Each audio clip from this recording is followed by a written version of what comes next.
Hello, hello, hello, and welcome back to the show. Today I have a question for you. And that is about purpose. Do you ever wonder why some people's lives appear so effortless, purpose-driven, and energized? Are you curious about some of their secret sauce or their ability to flow and have their desires manifest? Well, today's guest, Shola Arewa, is a must-have coach and mentor for you if you want to energize your life and live on purpose. Welcome back to Creatrix, where women and people become a powerful creatrix living in the matrix.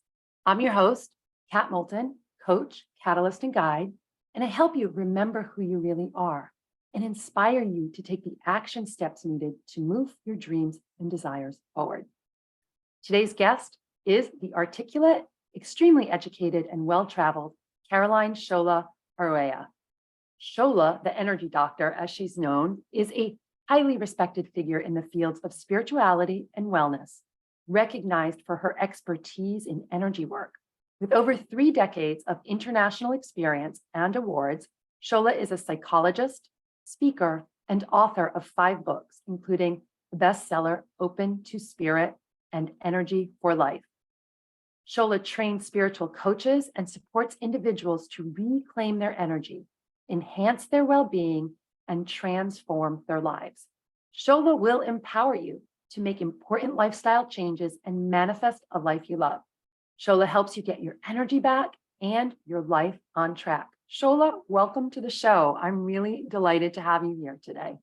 Hey, Kat, thank you. Really looking forward to spending some time with you right now. Oh, awesome. Well, I'm excited to introduce some of my friends and people to you. And I don't know if my Facebook went live, so we are going to try to jump in again. And I want to ask and share about you've been in this industry a long time, and there's so many people, like it's growing, but rapidly, but you're a psychologist, you have a well-traveled background, a well-educated background. What really got you into the energy work? Is there anything that really sparked it, and how has it evolved for you? Wow, yeah, that's a great question. I think I'm going to answer it in 2 parts.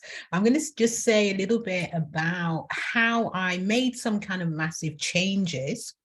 Okay. And then the energy work itself was a kind of smaller thing.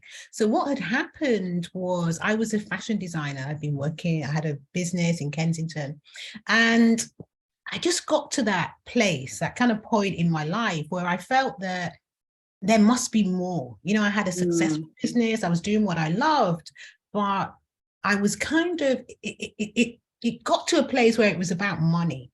So some of the passion for it had kind of got lost. And, you know, I would literally count money. And if I had a whole heap of it, it was like I did well. And so there's something about that for me was not fulfilling. And so I decided to just literally leave it all behind. And I kind of told people I was going to be going away for 2 years, 2 months, or 2 weeks in case I came back straight away. But as it was, I spent 2.5 years in Asia, and I just had the kind of privilege really of working with some amazing people, having the opportunity to transform my life. You know, my whole life just changed 360 degrees. I've been forever grateful as a result of that. And to be honest, when I came back, I had changed so much. You know, I was like Miss Thing with my high heel shoes and walking down the street, going, taxi. And I turned into this person who was like this. Oh, wow. Just literally behaving like the Buddha. I walked for 3 weeks in the Himalayas from Kathmandu, wow. base camp. You know, I was just doing all these things that I just would never have imagined. And because I changed so much, I wanted to know what happened, what actually happened. And that's what made me become a psychologist. So I then did various other things that pertain to our well-being, somatic therapy, as you know. And as a result of that journey, what happened was I personally was having a bodywork treatment, and I just had this incredible experience. And when I got off, I said to the person who was, treating me, what did you do? What was that at the end? What did you do? And what the person had actually done was a kind of energy adjustment. She had used the 6-pointed star, which is a practice that I teach people now in my training. But she had done that on me. And as a result of having that treatment, again, I was just like, wow, energy work. And I really wanted to get into somatic therapy and kind of energy work in that way. And then latterly, because I did so many different things and I kind of wanted to bring it together. I wanted to understand it better for myself. And I found that through working with energy and through working with the chakras, I was able to kind of just bring that breadth of information and knowledge together. And it just makes it kind of easier. So people would say, what do you do, Shola? And I could say, I help you get your energy back and your life on track. I like that. Keep it simple. And it sounds like you did that for you because you described a huge transformation process that you went through. And I like that. Get your life back on track. Because right now, like the way things are going in the world, in conversations with people, that's what they're looking for, right? And they're looking for these easy solutions on how to do that and, you know, feel purposeful and focused. So to me, that's what back on track is. Can you briefly, you mentioned the 6-pointed star for people that are not familiar. Is there a way to briefly tell that? Because I've got some other questions for you. I can. I mean, one of the ways that I would explain it actually is it's the kind of symbol that relates to the heart center. And it's a union. It's really a union of masculine and feminine energy. It's a place of balance. It's a place of harmony. And so I think when that was done on me, I just experienced that sense of kind of expansion and more balance. And it was just so striking that, you know, I literally went on and you know, studied more around somatic therapy myself. We could all use some somatic therapy. I know the craziness of my life or how I was showing up drew me to some of these practices and these learnings. And I love talking to people like yourself, especially who people have been doing it for a long time and like they walk the walk, you know, they don't just talk the talk, they do this, and you seem to really embody it. Could you, in a lot of it's spiritual work, so one of the questions I have, can you define kind of what spirituality means to you?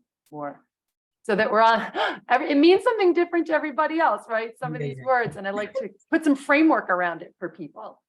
Yeah, you're asking me the big questions today. And in little bites though, right? So yeah, let me just think, oh my gosh, you know, I guess for me, spirituality is about, I think it is who we are, but I also think for me, it's been returning to my core center. And I think that's to do with, you know, we get so caught up in life and what we think is important, and also what society tells us is important. And we also get caught up in being, I'm a this and I'm a that, and I have this and I do that. All of those kinds of things. And for me, spirituality is in some ways the stripping away of all of that. It's the kind of letting go and releasing of all of that, and just coming back to that place of kind of stillness within. And when we do that, we get that opportunity to connect with something that is so much more. And so we learn that we're even more than we kind of think we are. So spirituality for me is really about having that chance to just drop in and connect with that which is greater than, you know, myself, and greater than, you know, all of us and everything. And it's just such a powerful sense. So to me, that's really what spirituality is. I love that. And I really appreciate that, like that stripping away or that letting go. Is that at all what your book is about? I know you've written 5 books, right? And one of them is Open to Spirit or Opening to Spirit. Is that kind of some of the premise in the book? I haven't read it, or could you share with us? Yeah, Opening to Spirit actually is, it's a book about chakras, it's a book about energy, but it's also a book about African spirituality. So what I do in the book is really take things that we are familiar with, like maybe mythology, kind of European mythology, or even maybe Indian mythology. And then I connect it to the African tradition, to my own tradition, the Yoruba tradition, and the kind of African spirituality that is much less known, but that actually precedes all of these other teachings.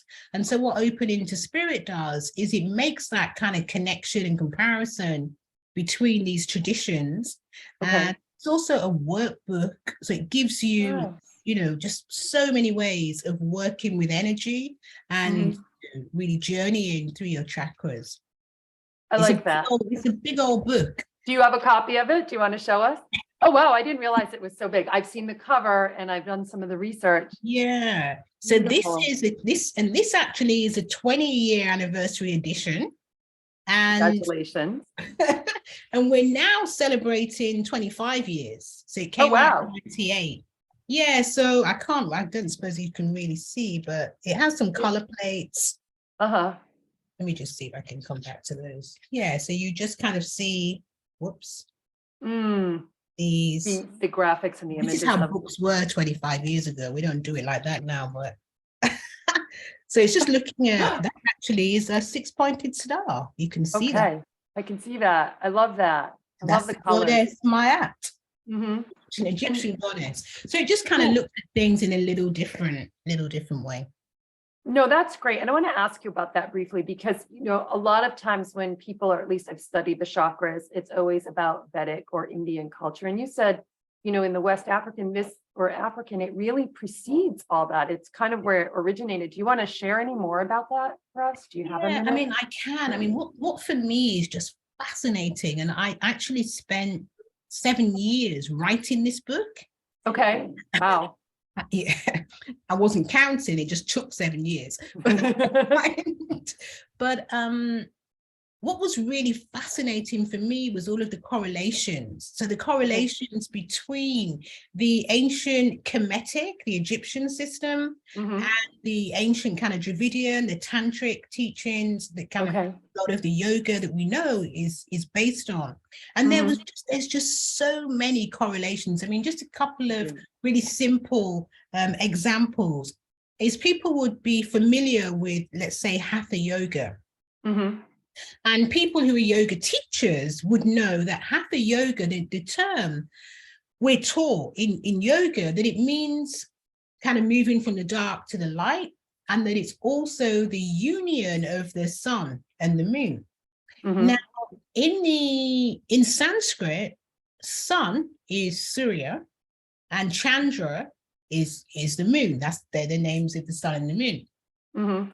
Now, if you look, so we have this Hatha yoga, but if you look in the ancient Egyptian system, what you will see is the goddess Hathor, or Heteru. She became known as Hathor, and Hathor actually she wears on her head the sun disk and 2 crescent moons. So she literally is uniting the sun and the moon on her head, and she's called Hathor.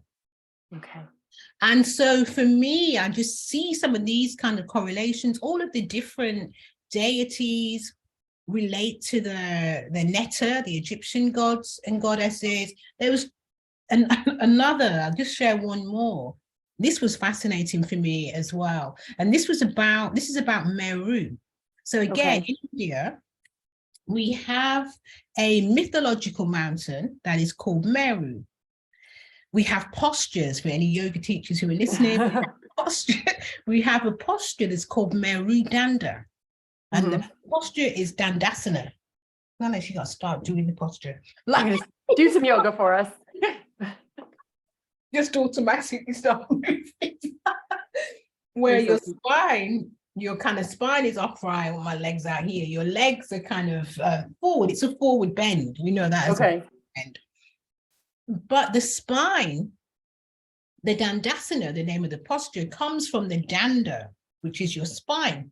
And it's also called the Meru Danda because of the mountain. The base of your spine, the root chakra, relates to the base of the mountain, the top of your head, the crown of the mountain, the top of Meru, the mountain. Okay. In India, it's seen as a mythological mountain. And what was fascinating for me is it's not a mythological mountain at all. It is a mountain that exists in Central Africa that is actually the birthplace of humankind. Mm. And in the myth, it is seen as the place where the gods created humans and sent them down to earth. Oh, wow. So these kinds of connections for me were just really amazing, and Opening to Spirit is kind of full of these kinds of things that, you know, that I took time to just really unearth for people who want a maybe broader understanding, more inclusive kind of way of looking at yoga. I did it because I wanted to be in it as well as a platform. Yeah. But you know, it's become a kind of classic book, but I think mainly because it supports people to have a broader history. Yoga. I appreciate that a lot. I have a lot of different books, and I didn't realize till I was color coding them and categorizing them how many actually touched on the chakras. Like, I've been fascinated for years about it. And that you bring, you know, an educational and a cross-cultural and a richness to it is really great. I think I'm going to add that to my library because I like books. So I appreciate that about you. And I've heard you speak before, and you're really passionate and consistent and on this topic. So if somebody's really looking for someone with a lot of expertise or a long time doing this work, I mean, that's you, right? Or you're one of those people that you know, you've stood the test of time in this. And I appreciate that. How do you, with chakras, simply for anyone who's never heard of them before, is there a simple way you can explain how that might help their energy and why it's beneficial for them to get your book or explore these things more? Yeah, there's a couple of ways. I mean, just, I guess if people are not familiar with chakras, just even thinking, you know, what is a chakra? What does that mean? What is it? I kind of think of it as an inner rainbow. So it's a way that we kind of connect down to the earth, and we connect also to the heavens. And that's the energy that kind of resides within us. And that energy is what really supports us physically, emotionally, spiritually, psychologically. And so we need kind of good quality energy to be kind of moving, flowing around the body so that we will feel vital and energized. And, you know, there's some habits that we have in, you know, today's kind of fast moving world that will cause that energy to be restricted in different places. Sometimes it's our thoughts, you know, our kind of thought patterns. It might be our movement or lack of kind of behaviors. A big thing is not getting sufficient rest. You know, poor eating choices. All of these things will have an impact on our energy and our overall kind of sense of well-being. And so what Opening to Spirit does is it really goes through each of these chakras. It tells you really simple ways to kind of elevate energy, and just helps you really understand as well how we can, you know, how we can do things better, you know, so that we feel more kind of vital, alive, charged up energy-wise. Yeah, no, I like that. And as you were talking now, and when you were shifting and doing the pose, I'm like, it's just reminding me, sit up straight or be in alignment, like just, and I have a little more energy just in focusing and shifting on that, because, you know, I've put myself in that alignment. I appreciate that you're sharing that. I wanted to ask you then, you have a lot of tools in your toolkit, and before the episode, we were talking about maybe pulling an oracle card. How can you do that for us maybe, or for our viewers? And how can that help people shift their energy or find their purpose if they're not familiar with the oracle cards? I would love to. Okay. And the thing with the cards is it's just a little either kind of motivation for the day. You can ask a question and get a kind of answer that's coming, I believe, from within inside as opposed to, you know, kind of outside. You can use it just to kind of lift lift your energy, get a little bit of guidance. So these are cards. I mean, I'm excited about these because these are cards that actually go with opening to spirit. Oh, cool. I started them about 20 years ago. Some things take a long time. And I finished them during lockdown. Okay, great. So, but I'm still excited. So what I'm going to ask you to do, if you don't mind, so that we get a nice reading, it's just going to be one card. I'm just going to ask you, you can see me shuffling. I'm just going to ask you to say stop. That's all. Stop. Okay, so I'm going to pull out this card here. Ooh, pull out this card here. Put some glasses. I can read the bottom part of it. Let me see. So this is for anybody, for anyone who's listening. If you're listening now, and maybe a kind of question that you have is about something that you have wanted to do. Maybe you haven't got around to it yet, like I said about the cards and 17 years of waiting for this to happen. So this is a grounding card. Oh, wow. Root chakra card. So it's about bringing things into being. And what it actually says is, have the courage to ground energy and take action now. So it's a kind of yes card. It's a yes, go ahead, let's do it. Yes. So that's really interesting. And I think that's powerful because that card is spot on. But I'm doing a program, and not just in the program, but my first go-to with people when I do some of this work is to remind them to ground. Remember, teach them how to ground and teach them the tools so that they're coming from a place of like solidness and confidence, and not that everything's always going to work out, but they're making decisions that are good for themselves when they are grounded. And so that you pulled this card today, because it's very synchronistic and appropriate, and and it's beautiful, like that red and that root chakra. It's really lovely. Lots of other things. It has some of the Egyptian deities. It has the elements, and then the colors, African symbols, and then the main word, and then a message. It's kind of, you can read them in 7 different ways. That's great. And with my older eyes, it's harder to do that over the screen to see it all. So get the deck if you want to see it. Or I noticed on your website with the book, you did have an image of the deck as well that people could buy if they're interested.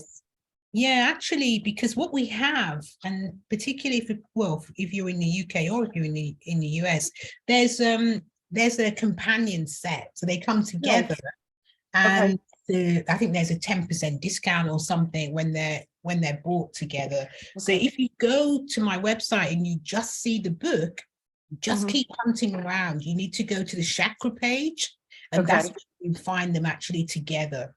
Okay, what's your website? We'll put it in now. My website, really easy. My website is Shola, SHOLA .co.uk, shola.co.uk. Okay, and that will be in the show notes and on this show page for anybody who's watching or needs to reach it, or you can reach out to Shola or myself directly. But we will come back to that. Is there anything you really like to share with the viewers that we haven't touched on, or I haven't thought of a question yet that relates to purpose or their energy or revitalizing themselves or spirituality? Anything on your heart today that? I mean, and just that you're saying kind of like what's on my heart, because we have talked kind of a lot about chakras. I would like people to have that opportunity to kind of check in on their own energy, using the energy signature if they want to. And I know we're going to put that link as well for people, so that even if you're maybe not familiar with energy and chakras, but you want to know a little bit more about what's going on for yourself in your own energy system, then it's just a really easy way to kind of connect with that. And so I think that would be really useful for people listening who haven't done that. No, that would be great. I think that's a great suggestion. For people who aren't very familiar with the concept of energy, I think we all are in some ways, but we hear it now. It's such a buzzword today in some ways. And so is purpose, right? I hear it all the time. Can you break down or simplify for you what each means and how they really go together, or how like managing that energy can help someone figure Yeah. out their purpose or live on Yeah. purpose? I mean, and it is true what you're saying, that they are kind of buzzwords now. Mhm. One of the things that I really like about working with energy is that I think it is something we all understand.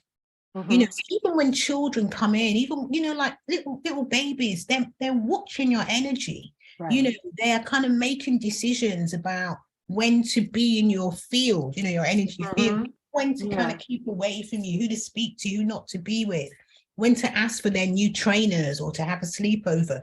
They have to read energy in order Mhm. to do that. So I think it really is our second nature.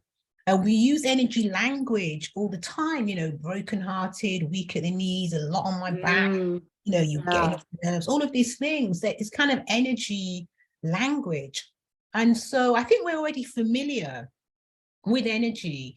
And in terms of, let me just say one other thing though. I think that sometimes we think of energy as, being kind of buzzing and full of energy Yeah. and, moving around a lot and just having lots of kind of energy. And that actually can be kind of a hyper energy. That's an energy that we actually don't really need, doesn't serve us that much. Mhm. But energy can just be, to be able to be kind of calm, still, easy, have sufficient kind of resources to do the things that you need to do to get through the things that are more challenging in life. When Yeah. things would have you kind of down, that you still have a way and tools to come back, to kind of rise. I remember as a young Mm. woman, a friend of mine always used to say, "Oh, it's okay for you. You always spring back up like one of those dolls." And I never liked it. I never liked it that she said that to me. And the reason was I felt that it undermined what it took to come back up. Okay. So I think that she was right in that, and I'll forever give thanks that in my life so far, yes, I have always come back up, but I've always come back up because I've had the resources. I've known Mm. the tools, I've known the skills. I have these, different ways that you can do that. Not because life doesn't knock me over. I think there's a Right. quote that I use let me see if I can remember it. Just because I carry my load well doesn't mean it's not heavy. Mm.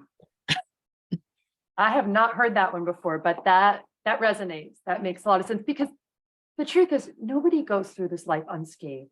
Everybody has stuff, everybody carries stuff. That's right. So what you're saying, it's learning how to manage the energy, or building like a toolkit, a treasure chest, whatever, a resource kit Absolutely. to lean into Yeah. when those times come. Absolutely. It's a skill. It's something we Yeah. learn. We're taught certain things as we go through school, but energy management is not one of them. And Right. so I think learning to manage energy is something that would really serve all of us.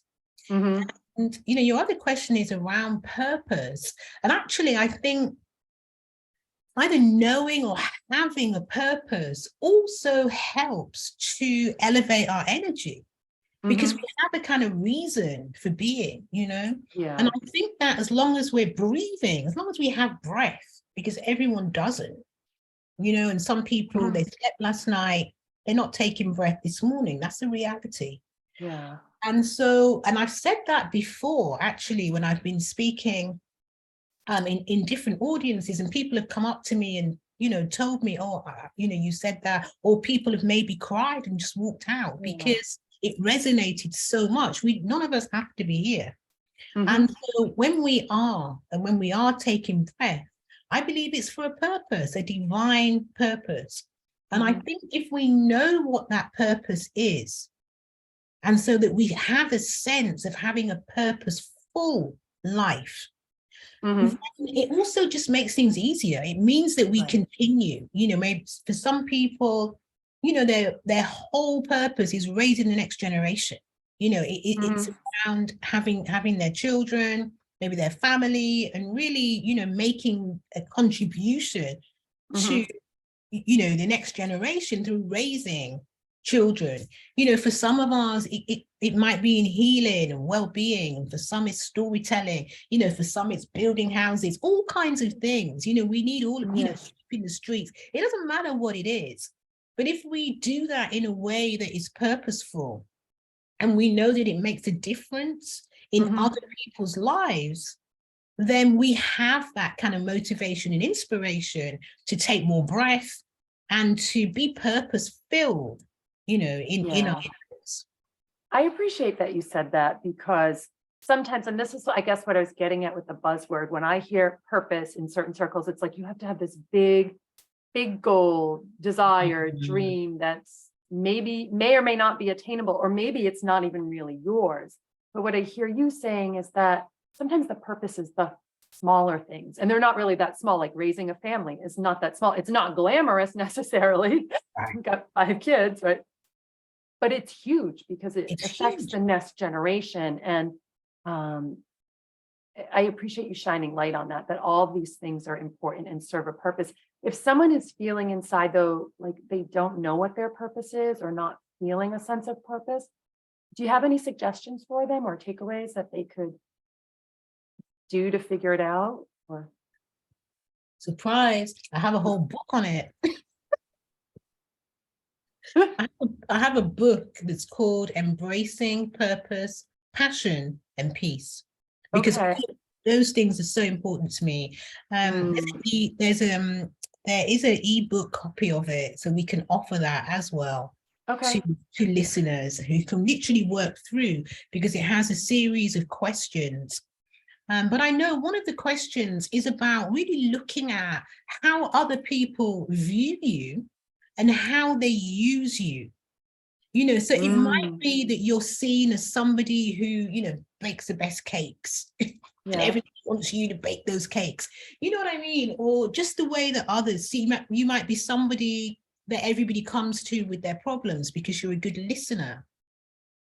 You know, they're just different ways that we already show up in the world. Somebody might ask you, can you create this for me? You know, I need cushions for my sofa, or, you know, could you help me do that? So I think, you know, to see how people already relate to us and use us, because we're all of service. It's about service, you know, it's about showing up in ways. And then sometimes it's around taking that purpose and being able to kind of weave it and take it out into the world. It's solar plex work. You know, how do we take that divine purpose and really be more fully expressed in, you know, in the world? And that's sometimes, that's a journey sometimes, but yeah, definitely, you know, it's actually an ebook and a hard book. So if people want to get a hard copy, you can, but I'm very happy to share the ebook, and, you know, people can literally work through and see, you know, for yourself, and so that you can just have that sense of more purpose. And I think, like you said, it doesn't have to be a big thing. It's not permanent. You know, your purpose can change as well. You know, so you might be like, well, I've already raised the next generation and I'm tired of raising the next generation. There must be something else for me. Yeah, that's probably true. There probably is something else, if that's what you're thinking. And so you can have a chance to explore that as well. That's a great point that you just brought up, that we don't necessarily have just one purpose. You know, different phases of our lives, different iterations, we can have a different purpose, or choose a different one. And that's kind of normal and okay. You know, I think we get, and we'll have to do a whole other episode on culture, but it's like, we've come to a place of extremes with things, right? And so it doesn't have to be just one purpose or this all or nothing. It can be multiple, and just depending on where we're at. And I had forgotten that you had that book. I was reading your website last night, so very serendipitous, probably in the back of my mind. Remind people where they can find you, and do you have any free offering for them if they are inclined to get to know you better? Sure, sure. So the website is my name. It's Shola, SHOLA Mm-hmm. .co.uk. So shola.co.uk. And if you put a / and then chakras on that, it will take you to a page on my website where you find the chakra quiz, Mm-hmm. where you can really get a better sense of what your own energetic signature is. Mm-hmm. And also, if you want to reach out to myself or to Kat, we can send you the Embracing Purpose, Passion and Peace book. Awesome. I love that, Shola. That's the ebook. Yeah, no, that's great. And so these will be in the show notes. Reach out to either of us if you want to find out more. I really appreciate that. We are going to have to wrap. I can think we're over the 30 minutes, but one last question. Go ahead. What do you want your legacy to be, to Shola? Wow. I know. Another simple one, but you know what I want? I feel that in the kind of 3.5 decades that I've done this work, my own purpose is actually a really simple one. Mm-hmm. Well, yeah, it's kind of simple. What I want is for people to transform their lives. Okay. I guess that's what I had. I had a 360-degree turn and I never looked back. And I want that for people, particularly if people are feeling overwhelmed and just exhausted and tired and, lacking in direction, to be able to really have that transformation. And ultimately, for me, it's about living on purpose with passion in peace. That's what I want to do. It's what I want to support other people to do. Right. And I guess if, my work that supports people to do that is my legacy. Mm-hmm. If people, I appreciated it when you said that I kind of walk my talk. If people see me living on purpose and it inspires them, then I will feel that I've done what I came here to do. Because I don't think the creator needs me to do really huge things, but I think if I can just walk my talk and leave a kind of path, leave a trail, so that others who want to can do that, I'll be good. You'll be good. And you do that in a program as well, right? That people can find on your website. Yeah. That's great. I mean, there are a lot of things. I mean, I teach people to be spiritual coaches, to literally transform their own lives and then be able to go out and support others. But what I'm really excited about at the moment is a new program. So I talked about the ancient Egyptian work, and I take a group to Egypt every year. That looks fascinating, by the way. I saw that. Yeah, so I take a group to Egypt every year. And what I've been doing over the past 2 or 3 years is evolving a healing system that is based on those ancient teachings, some of the oldest healing practices, but kind of worked with so that they're appropriate for us today. And that's a new program, and it's called Shechem Mayat. Mayat is the goddess of the heart center. In fact, the one that we looked at a little bit earlier with the wings. And so this program is going to be launching in May. It's launching in the DMV area in DC, and I'm hoping also it's going to be in LA, in the US. It's an in-person program. Cool.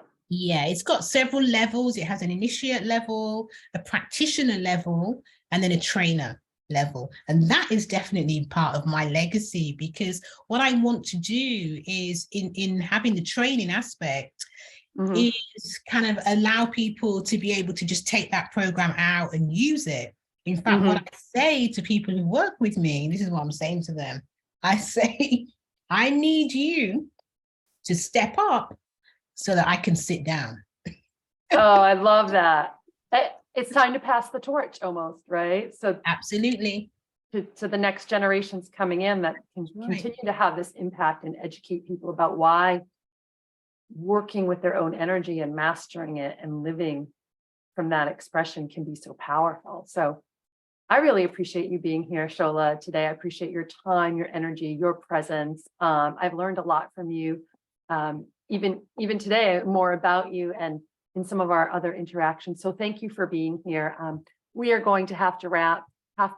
So if you missed the beginning, check out the replay. It will be on the show page, and we'll put it on social media. We're so honored that you spent your time, presence, and energy today. So from my heart to yours, may the energy of love flow through you and expand to create waves of pure positive impact in the world.